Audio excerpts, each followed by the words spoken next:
Okay, here's a kind of a strange thought for you. What if the reason your life hasn't changed is because too many people are watching you try? What if your goals have an audience, and that audience is the very thing holding you back? Today, we're diving into a really powerful strategy: how to disappear on purpose, do the real, hard work in private, and then come back so completely transformed that people just assume you got lucky. This quote, this right here, it gets to the absolute heart of the problem. You know, we're always told that public accountability is the key to success. But what if that's all just a trap? This idea flies in the face of everything we're told about sharing our journey. The second your goal becomes an Instagram post, a tweet, or a story, its energy just shifts from creation to straight-up performance. And that leads us right into what you could call the performance trap. It's this vicious cycle of feeling productive without actually, producing anything. It's the difference between talking about the run and actually tying your shoes and hitting the pavement. So many of us are just stuck performing progress, not actually executing it. I mean, just look at this slide. It lays out the difference perfectly. On the left, you've got the performance, the gym selfie, the big business announcement, the whole "this year is going to be different" speech. They feel good, right? They get you likes, they get you validation, but they don't actually move the needle. Now on the right, that's execution. That's the quiet, unseen, compounding work that leads to real, tangible results. So how do we actually break this cycle? Well, it's a three-phase framework. First, we'll cover how to consciously pull yourself out of the spotlight. Second, what you actually need to do when no one's watching. And third, how, and more importantly, when to come back. If you get any of these wrong, you just risk repeating the same year over and over and over again. All right, let's get into it. Phase 1, how to disappear. This is all about creating a vacuum, a space that's totally free from external validation, so you can actually focus. And to do this, there are 5 key rules to making yourself invisible. Okay, I know these rules sound a little blunt, maybe even harsh, but they are incredibly effective. We're going to break down each one because really understanding these is your ticket out of that performance trap for good. Rule number 1 is simple. Every single time you talk about your big goals, your brain gets a little hit of dopamine. It feels like you've already done something, but you haven't. You've just talked. You're leaking all your motivation before you've even started. So, your new default response when someone asks what you're up to, just say, "Oh, I'm just focusing on my life right now." That's it. End of story. All right, rule 2. We all have this group of people living in our heads, our parents, maybe a rival, old friends, and we subconsciously try to manage what they think of us. You end up editing your own behavior. You soften your ambitions. You play it safe, all because of what you think they're thinking. It's time to fire them, all of them. And let's be crystal clear here. This imaginary board, it isn't real. It's just a projection. The only opinion that should guide your decisions is the future version of yourself that you're trying to build. From now on, before you make a choice, just ask yourself, would the person I want to become respect this decision? If the answer is no, you don't do it. Simple. Think about your big plans, like the password to your bank account. I mean, you wouldn't just share that with everyone, would you? Of course not.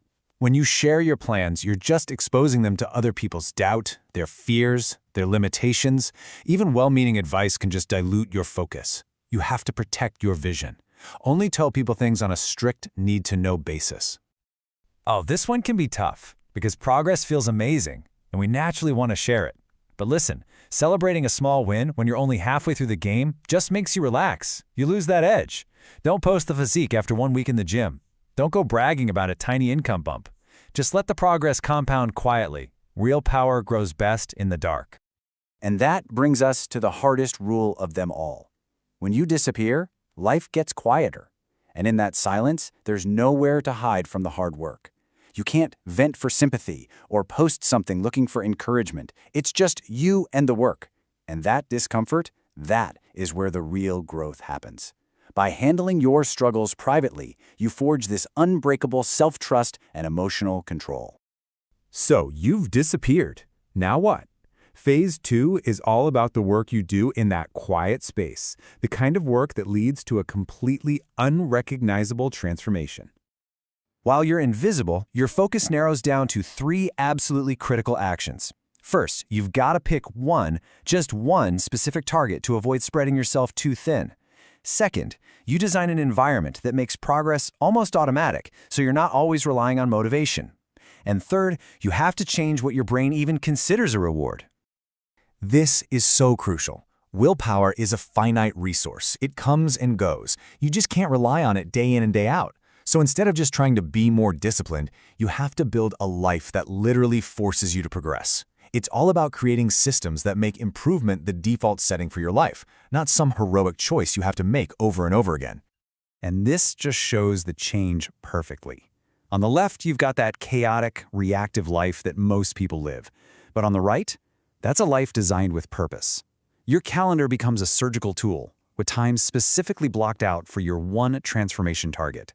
Yeah, it might look boring to an outsider, but to you, it's the blueprint for your entire evolution. This is the ultimate mindset shift you have to make.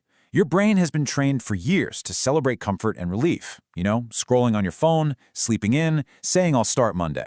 But you need to reprogram that reward system to find joy in discipline itself. Real, lasting satisfaction comes from the quiet integrity of just keeping the promises you make to yourself. And this brings us to our final phase, the reappearance. And here's the thing.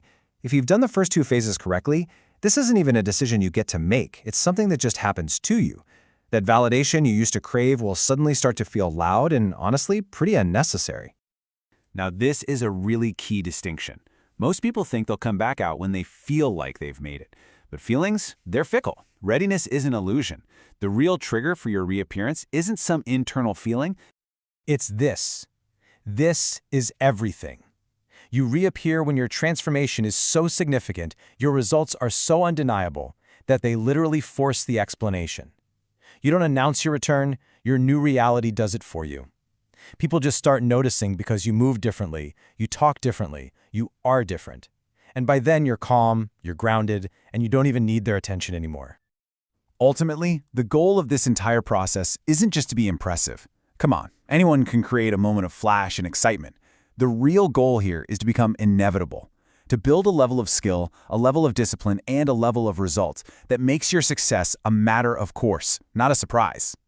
So that's the final question I want to leave you with. What would actually change for you? There's a profound difference between disappearing to escape and disappearing to prepare. And once you truly get that difference, you unlock a level of focus that most people will just never, ever experience.